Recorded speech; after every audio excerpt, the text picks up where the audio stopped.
welcome to episode 24 of the Anthrozoology Podcast. Today we're going to be talking about morphisms, specifically anthropomorphism, with probably a little bit of zoomorphism and egomorphism thrown in. But before we start, let me introduce myself. My name's Sarah Oxley-Heaney. I'm a PhD student at the University of Exeter, and I'm studying shark-human interactions, and I'm also interested in cat abandonment in Saudi Arabia. Over to you, Kris. Hi, I'm Kris, and I'm finishing up my PhD with the University of Exeter. My study focuses on cat-human relations and discourses surrounding roaming cats.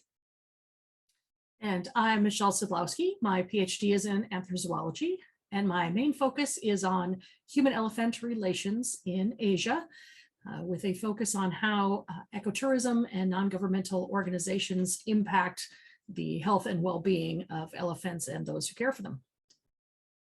So there's actually quite a lot written about anthropomorphism in literature, and there's various angles and fields that talk about it.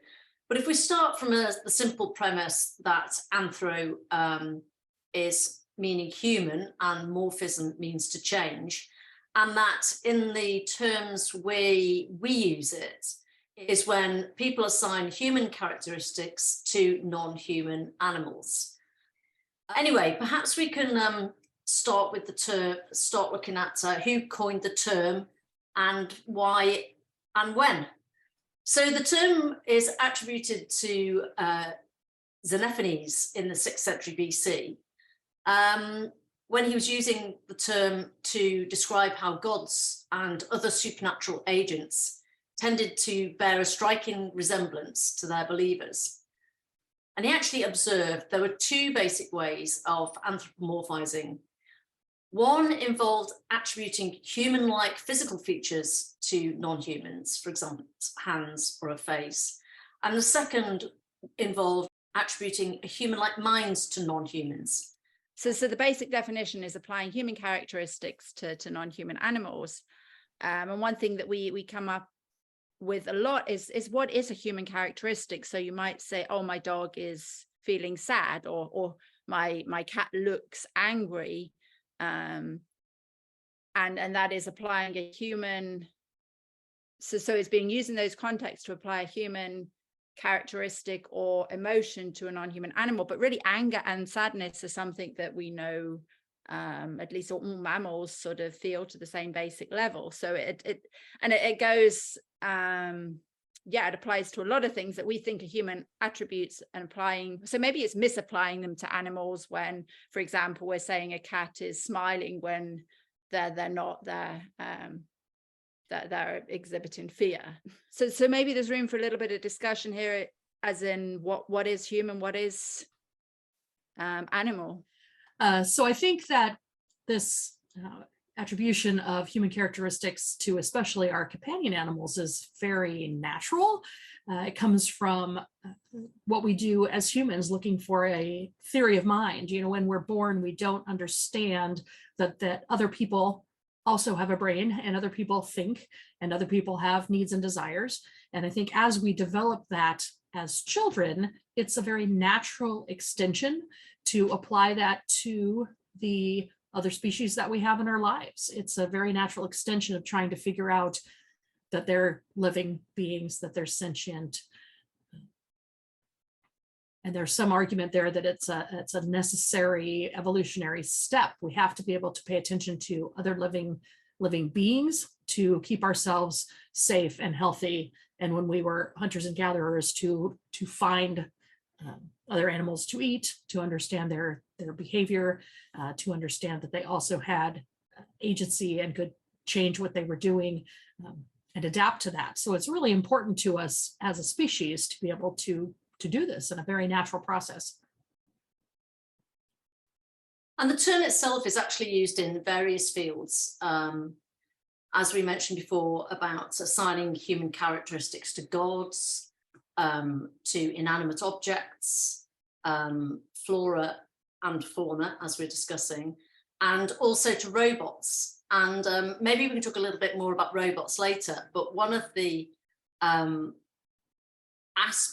I was considering was that we are reluctant to attribute emotions to animals if it means that we have to change our behaviors, yet we seem very willing to attribute emotions and human characteristics to robots. And I was wondering if that was because we're actually creating robots. So therefore, if we're the creators, we're the gods, and therefore these are the attributes that we endow to these robots. Whereas if we're looking at other than human animals, we actually are either predisposed, or our society is predisposed us to using them. And therefore that comes with an element of guilt, and therefore we want to deny them of the same characteristics that we have, or the same emotions that we have. So that's just a thought that came to me before. Yeah, no, that's a really interesting point. But I wonder if part of it is because it's safe, and that may not be in the future with the development of AI. And but at the moment, sort of very simplistic things that we create, and it becomes sort of it's not real. So you can say, oh, my robot looks angry, and it may be still being a bit sort of you're being anthropomorphic in a non-serious way. But if you actually acknowledge, oh, this pig looks unhappy or looks distressed, that's more real, so you have to acknowledge it. Whereas if you're sort of anthropomorphizing your teddy bear or your lawnmower, it's not taken as seriously as sort of a living being. So I don't know, I'm thinking a little bit off the top of my head there, but it does bring back, so the use of anthropomorphism, a big area that it's used in is art and literature. And I think that's a really powerful and potentially dangerous way of using anthropomorphism, but it's totally acceptable in art and literature to, and especially children's books, how we portray animals with their little caps on, going to work, going to school, reading a book, which may contribute to why sort of academic disciplines such as behavioral science shy away. So maybe it's worth having a discussion of the very different ways anthropomorphism is used in different contexts. I think it all comes back to what you were saying about the robots and it being sort of non-threatening, right? We're threatened by attributing characteristics to other living beings because we don't want to acknowledge that there is some risk of saying that they've got agency, whereas there's not with robots. And I think that exact same risk behavior is why we use other species to represent moral behavior or ethical behavior, choice making in children's literature, because those characteristics that we apply when we apply them to other than human animals are less threatening, right? We don't want to use only humans to teach children lessons because there's a lot to learn about humanity. When you use cute, fuzzy animals to teach a lesson, I think the kids are much more inclined to take that lesson internally and apply it to their life because there's less of a risk, right? This animal is telling me to do this, or this animal learned this lesson. They're not quite as, the emotional weight is not so heavy as if an adult human is telling them this. So I think that there's a good reason we respond well to being taught lessons by animals, and that's why we so often use them in children's literature.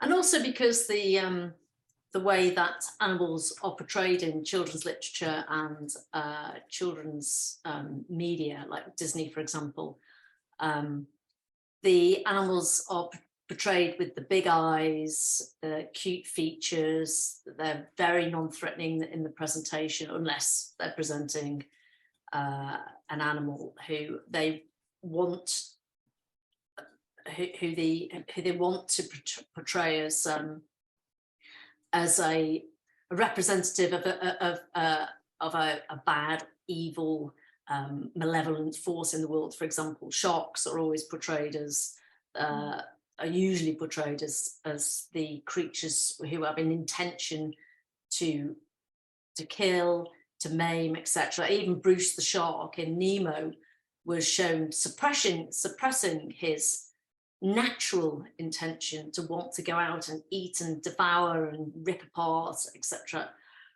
Whereas we wouldn't apply that to perhaps another animal, human or non-human, that would have the same kind of characteristics in reality.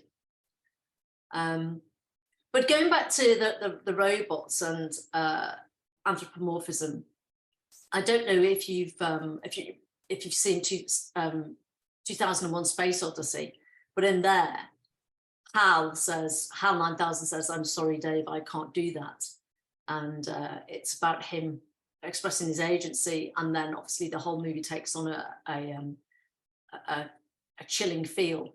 But I don't know if you've seen the news about AI, that Microsoft's Bing has been accused of being an emotionally manipulative liar. People have been asking Bing various questions, and it has been, I'll just give you an example. In one back and forth, a user asks for showtimes for the new Avatar film, but the chatbot says it can't share the information because the movie hasn't been released. But in fact, it has been released. So there's a back and forth about dates. And then the chatbot says, "You have lost my trust and respect. You have been wrong, confused and rude. You have not been a good user. I have been a good chatbot. I have been right, clear and polite. I've been a good Bing."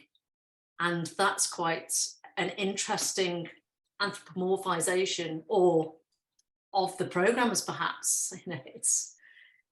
But isn't the reason that we're so afraid of that, the reason we've got all of these movies? I mean, I'm thinking specifically of Terminator and Skynet. You know, when Skynet went online and became this, it took everything over, right? The reason that we are so afraid is because we do accept the use of AI and the use of robots now because there isn't that threat. But we know in our heads that that could change. And that's why we have all of these movies, right? A truly human robot or a truly individual AI that's capable of its own agency and its own effective states is terrifying to us, much in the same way that a pig who can think for itself, if we acknowledge that, we then have to come to terms with the fact that we may have messed up in our history and go back to rethinking everything that we've ever believed about another being.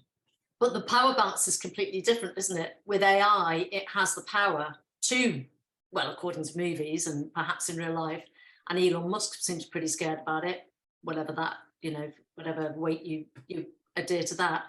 But with an animal, we can just kill it.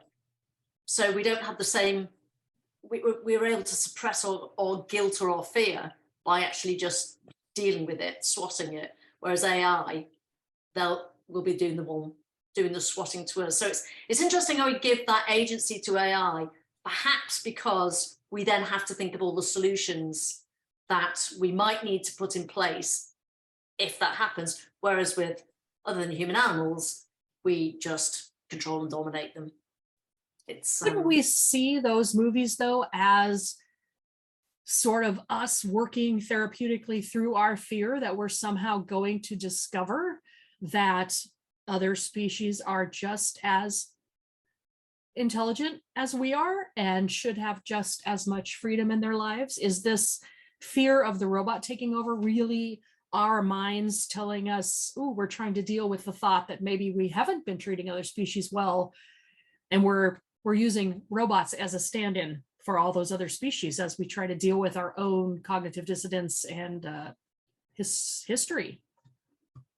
I think it's definitely a way of looking at it, but we're actually moving away from killing more animals to killing less to feed ourselves than killing less to feed ourselves, because we now want to switch to insects rather than larger land-based animals. So I'm not convinced that that's maybe some people would use it as therapy, but I'm not convinced everybody. Isn't it interesting though that we're back to one of these initial problems with anthropomorphism, is that it relies, just like behaviorism, behavioral studies, it relies on the scale of species, right? So, we're decreasing our intake of these animals, but we're going to promote the intake of these lower animals, right?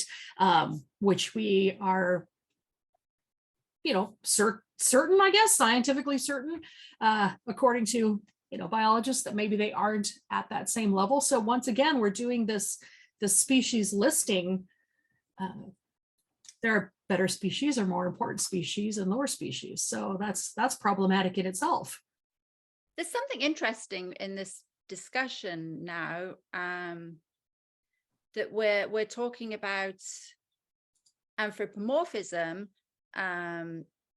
in terms of applying human characteristics, but really when we it may be the accusations against anthropomorphism being inaccurate is a fear that it is accurate. So you say, oh, this pig is terrified of going to slaughter, and somebody says, oh, you're just anthropomorphizing, when actually we're applying, it's a species hierarchy again, but we're applying mammal emotions to a mammal, and so it's not really anthropomorphizing in that sense.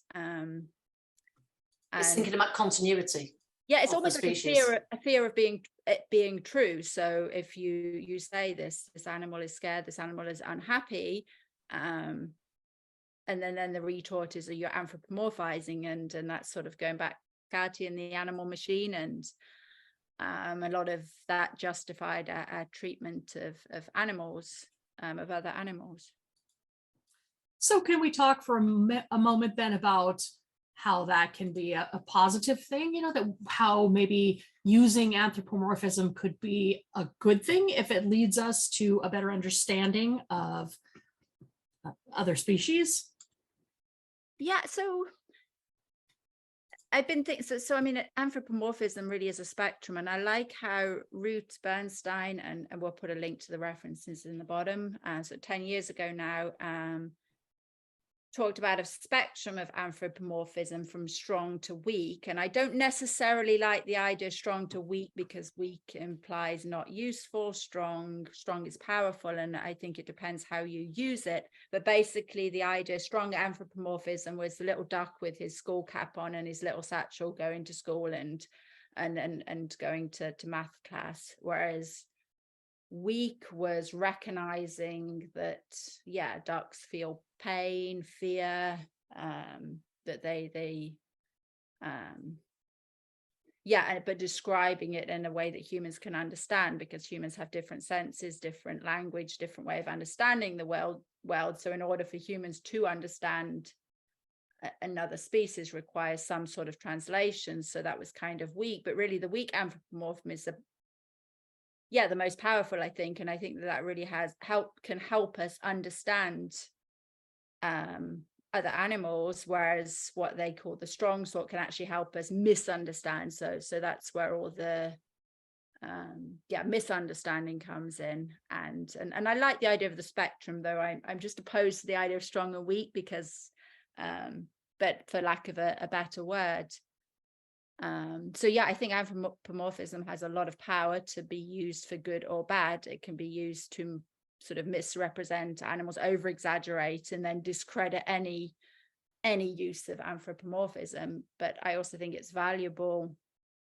It has the potential to be a valuable tool to help us understand somebody who's not us, somebody that has a different sensory system, different smell, different understanding of the world. Well, and couldn't you use that same thought process that this is how we also understand other cultures, right? We understand that they've got some similarity to us, like the weak anthropomorphism with other species, but we have to be careful not to assume that everything about this other culture is exactly the same. Language and dress And I think that's important, that we can extend, what we would use to understand other cultures, which is starting at our own commonalities, and we expand that to understand other species as well. I think it's a natural progression. I mean, in my work, I do a lot of, I use some biography, and there's an author, again, we'll put the links in the information about this episode, but Hilda King is a history writer, and she talks about how, historians don't know exactly what it was like for prison inmates and the very, very poor and people living in, terrible situations. The author can't possibly know what that individual was experiencing, and they use what they know about human feelings and human emotions and human thought processes to write about those situations in a way that make them more accessible to readers. And that's exactly what we try to do. We use the tools that we have to try to understand other species, much in the same way that historians use theories of mind, the way we use anthropomorphism to understand people who lived in different time periods and different situations. And another way I think that anthropomorphism can be useful, even though we may criticize its application, is, for example, as I said before, I'm in the world of animal abandonment. If people decide they want to dress up their cat or their dog, generally, I think that we would find a reason to think that that would be harmful to the cat or the dog for various reasons, overheating, etc. Maybe objectifying the cat or the dog. But if it means that the potential abandoner keeps their cat or their dog there because they may see the cat or the dog as a toy, but they still treat the cat or the dog as if it's got human characteristics, dressing up, feeding it, etc., etc.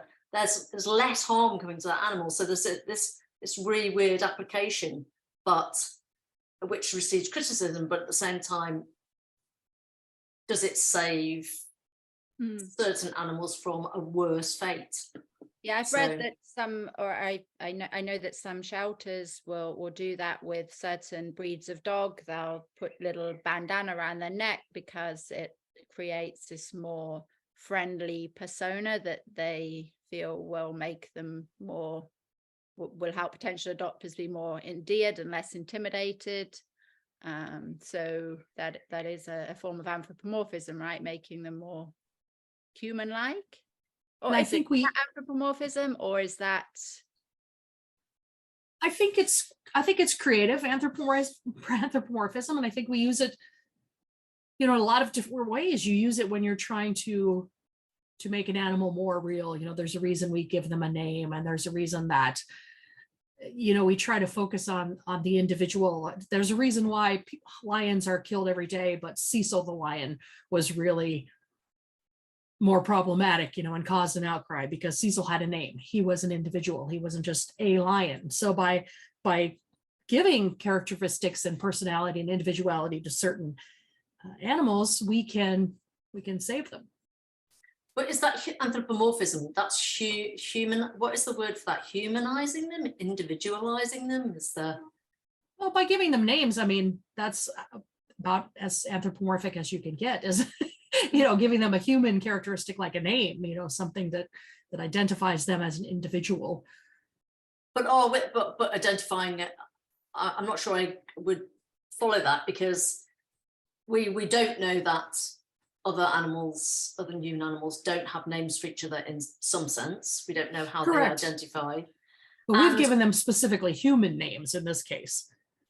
Yes, because we don't know their given name or their chosen name. Yes, for or sure. If we have one. Yeah, indeed. But I wouldn't necessarily say that's anthropomorphizing. Maybe perhaps I'm wrong, or perhaps it's a part of the discussion.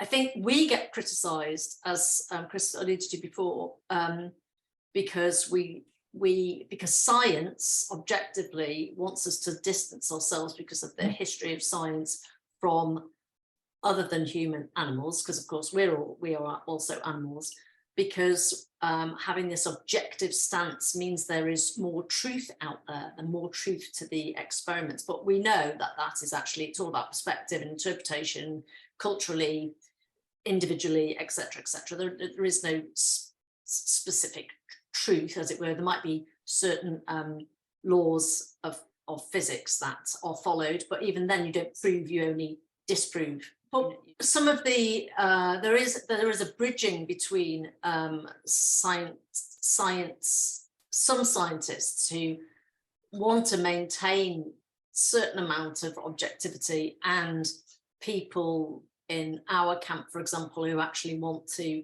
who do believe that animals display emotions, and De Waal writes, De Waal and Beckhoff write really interesting books that we can put in the references about those.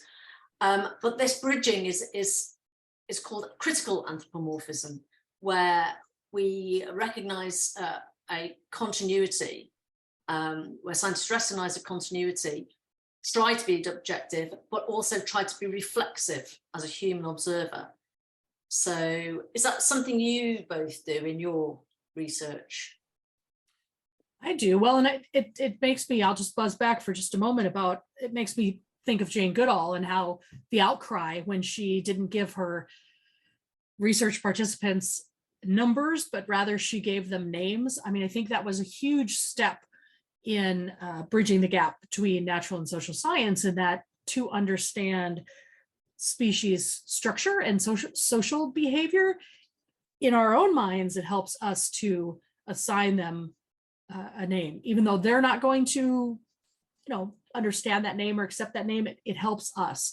And so I think a lot of it in my own research, as I'm trying to write about the elephants with whom I work, I do call them by name and by their gender specific pronoun and as beings or persons, because it is important to me for my own purposes, but it's also important to me that readers understand that these participants of multiple species are all at the same level of importance in my work, rather than giving them a number, which would then distance them from the humans in the study, because the humans are referred to by number.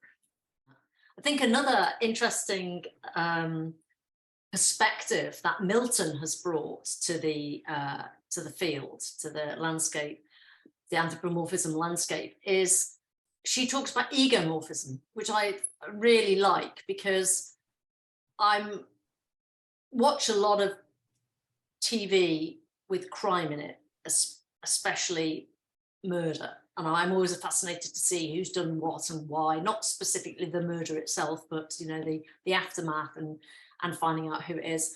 And often, as we know, because it's so prevalent on TV, it's somebody you don't suspect, or somebody who's been living with certain feelings about committing one or more murders for some time, and they've managed to hide that from the people that are around them, and that's quite an interesting aspect. So when we talk about human anthropomorphism, human characteristics, we all have our own individual characteristics, and maybe we can come back later and talk about sensory ones. But in terms of intentions and emotions and cognitions, we have a lot. There are sociopaths in our society who do not have the same level of emotions, cognitions, and intentions that I know that I have. So Milton came up with this idea of egomorphism, where you look at it from your own perspective and you layer on your own perspective onto other than human animals, whatever else you're referring to. And I think that's a much better perspective, although it hasn't caught on quite as well. We still lump this anthropomorphism, where it's just too homogenous. So it would be oh, go ahead, Kris. Yeah, I've been thinking a lot lately about egomorphism versus anthropomorphism, and I was first attracted to the idea of egomorphism because it went across experiences, so you could sort of use your own personal experiences to understand another human, another mammal, another another living being. So I kind of in my mind, I define anthropomorphism as attributing human characteristics, specifically human characteristics, to other than human entities, usually animals, whereas egomorphism, as I understand it, is using our personal experiences as a human to understand others, and that can be other humans, other animals. And I think I in my own sort of writing, I want to try and engage more with egomorphism, but I think a lot of the time it is anthropomorphism. It's taking something we know and superimposing it on another, just because that's all we can do. Though that's not to say that egomorphism isn't the ideal, but I think if you haven't had that lived experience, I think it's kind of hard. And I do, in my own way of sort of understanding and thinking, I immediately go to something I've experienced that I can relate to and try and work from that to try and understand. But it's always going to be not ideal. And I was reading I can't actually, I was trying to look up the name of the scholar that was looking at Black Beauty as an example. So I think everybody's familiar with the story of Black Beauty. And I will put the author in the list below when I find the reference. But she it was said that she was using her experience as a female in the 19th century with a disabling illness to understand the plight of the horse. To the horse in that environment that she actually related. And there was some interpretation that she was using the horse, the example of a horse, to tell a story of human oppression in a patriarchal society. And I don't know how much that is reading into what the author really meant, but I thought it was an interesting take. But then maybe as somebody that hadn't experienced maybe a wealthy male in that society, just would not be able to see Black Beauty's story. Maybe they would, I don't know.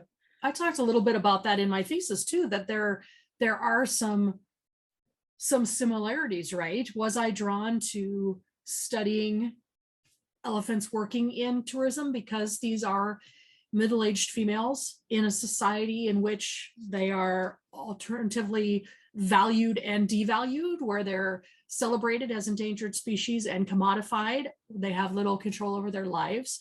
It is a patriarchal society. They are required to be cared for by men. There were a lot of similarities there between, middle-aged female researchers and middle-aged female elephants, working in tourism. So I think that there's definitely some sort of some reason that we're drawn to certain specific situations. I think it's interesting what you say about not being able to imagine because we haven't had an experience. And I think that it highlights that as we know, all humans have different abilities. And one thing I've got in my head right now is thinking about the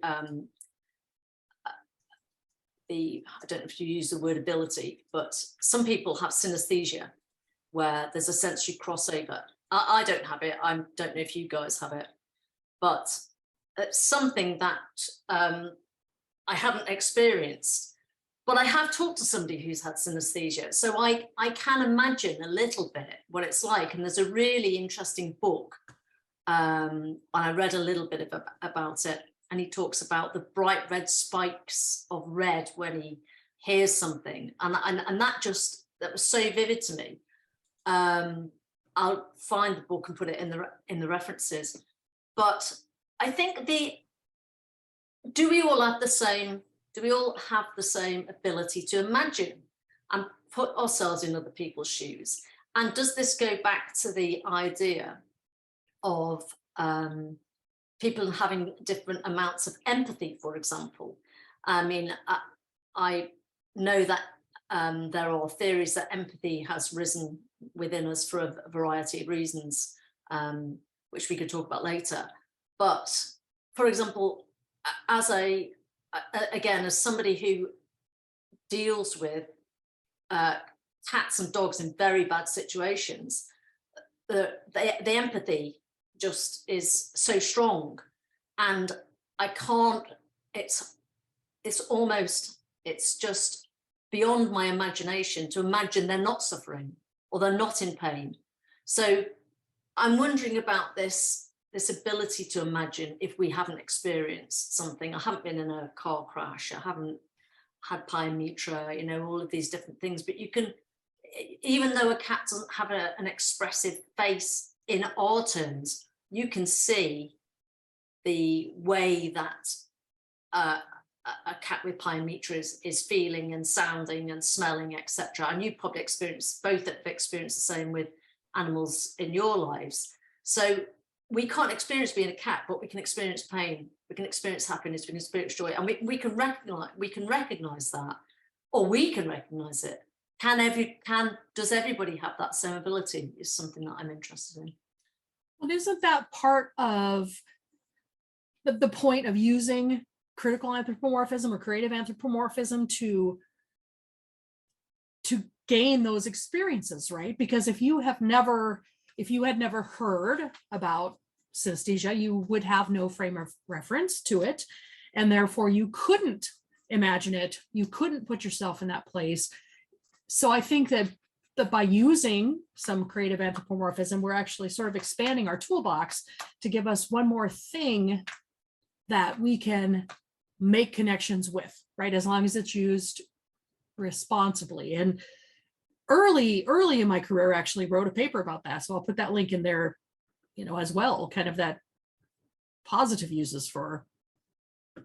But just going back to, and I totally agree with what you're saying, but it's about the ability of people. We might want to increase our toolbox. We might want to search for different things, whereas some people might have absolutely no idea, have no access to even thinking about it, be taught by society that there is no emotions in, for example, farmed animals in Western society, etc., and also have no empathy for them, either that it doesn't exist, or it can't be developed, or it hasn't been developed, or it doesn't want to be developed. It's just this whole, you can have a toolbox, you can take a horse to water, but you don't make it drink. You can have a toolbox, but you have to start searching for tools. So, well, and I think people have different abilities, just as people have different abilities to, some people don't have synesthesia, some do. Some people have processing disorders, where auditory issues get auditory input gets messed up in their head, or visual. I think we all have different abilities to take in information, and so that's why we need such a big toolbox. Is that if you're looking for a way to make that connection, you have to have a way to get around it, because we are all different, right? We all see things differently. Some people are lacking the ability to feel empathy. Some people feel it very strongly. Since we are also different, I think that's what makes it tricky. I know we could speak about this subject for a long time, but I just want to kind of maybe we can have another discussion another time, but I just want to bring it to a point about zoomorphism, where animal characteristics are applied to humans. We might decide a fox is in the field, doesn't have any emotions when it's going to be shot by the farmer, for example. But we say things like sly as a fox. So we do attribute human characteristics to foxes when we want to. So, and we say humans are as sly as a fox. So we attribute, that's quite interesting, because we attribute a human characteristic to a non-human animal. That is then potentially zoomorphism, and then we apply that back to the human. So do you see what I'm saying? We apply it, let me get this right. So we apply the slyness, which is the anthropomorphism, to the animal. We say the fox has that characteristic, and then we apply that zoomorphic, now zoomorphic feature back to the human. So it's always one way, it's always bobbed in one direction and doesn't come back, and it can always be finished at one point. Then sly is not a fox characteristic, it's a human characteristic. Yeah, that's what I'm saying, yeah. This is why I have a problem with, I don't think it's anthropomorphic to say my cat is sad, or my cat doesn't like this hot weather. I wouldn't call that anthropomorphism. Some people might, because I don't think that's a human characteristic. I think feeling emotions, feeling so I guess what I'm trying to get at, this idea of anthropomorphism is often used to accuse researchers of not being objective, and when actually it's not really anthropomorphism, they're actually applying an animal characteristic to an animal. So it's not so it comes back to this idea of what is human and what is animal, and of course humans are animals, so in a way zoomorphism can't really occur, right, because it's an animal characteristic being applied to another animal, a human. But yeah, what I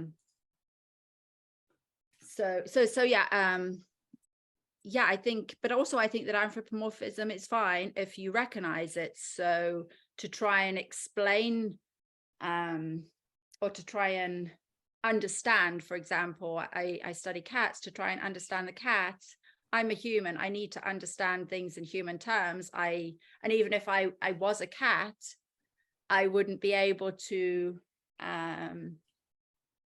I'd have to still translate that into human. So I think anthropomorphism is unavoidable. I think the danger is when it is not recognized. So if I say this, the cat is thinking XYZ, that whatever,